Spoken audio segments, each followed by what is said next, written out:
নমস্কাৰ মৰমৰীসকল, তোমালোকৰ মৰমৰ চেনেল ভাৰতী ইডুকেশ্যন এণ্ড ইনফৰমেশ্যনে সকলোকে প্ৰথমতে স্বাগতম জনাইছোঁ। আজি তোমালোকৰ কাৰণে এটা স্পেচিয়েল ভিডিঅ', কাৰণ মই প্ৰায় 12 দিন ধৰি মোৰ চেনেলত ইউটিউব ভিডিঅ' দিব পৰা নাছিলোঁ।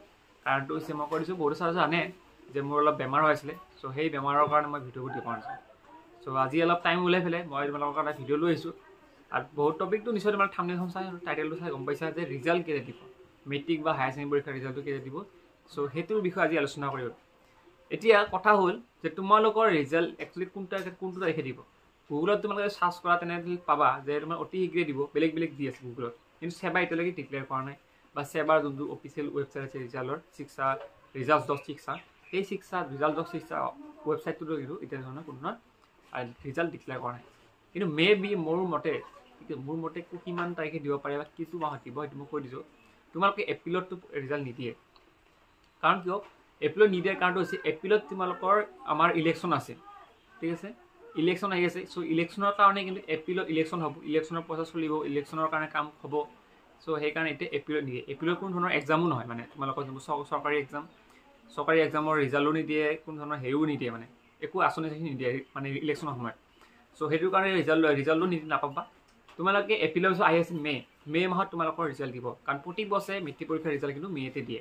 আমি কোনো দিনত এপ্ৰিলত বা কোনো দিনৰ মাৰ্চত ৰিজাল্ট দিয়া আমি শুনা নাই, বা মাৰ্চত নিদিয়ে, কাৰণ বহি চোৱা হোৱাই নাই এতিয়ালৈকে। বহুতখিনি বহি চাবলৈ পেণ্ডিং হৈ আছে।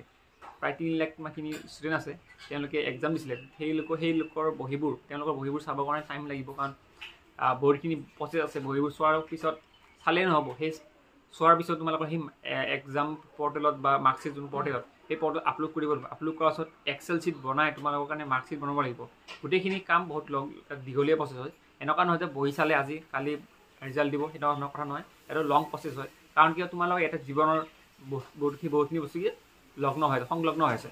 কাৰণ কিয় কৈছোঁ মই, ইয়াতে যদি কেনেকৈ কাৰোবাৰ চাৰ্টিফিকেটত যদি কাৰোবাৰ নাম এটা ভুল আহে, কাৰোবাৰ দেউতাৰ নামটো যদি স্পেলিং ভুল আহে, ঠিক আছে, ডেট অফ বাৰ্থ ভুল আহে, কেনেকৈ হ'লে তোমালোকৰ বহুত অসুবিধা হ'ব। চ' সেইটো কাৰণে বহুতখিনি ইয়াতে চাইহে তোমালোকৰ ৰিজাল্টটো ডিক্লেয়াৰ কৰে।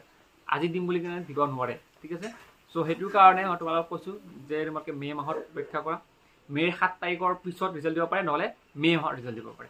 7 তাৰিখত মই কিয় কৈছোঁ, কাৰণ 7 তাৰিখলৈকে ইলেকশ্যনৰ কিছুমান কাম চলি থাকিব। মই যিখিনি ডাটা পাইছোঁ ইলেকশ্যন বৰ্ডৰ পৰা, চ' সেইখিনি 7 তাৰিখলৈ কাম চলি থাকিব। চ' তোমালোকৰ অলপমান কি পাব, টাইম লাগিব। আৰু এনেই মই যিমানখিনি জানো, জুনত তোমালোকৰ ফাৰ্ষ্ট ইয়াৰৰ এডমিশ্যন নম্বৰ হ'ব অনলাইন কৰা।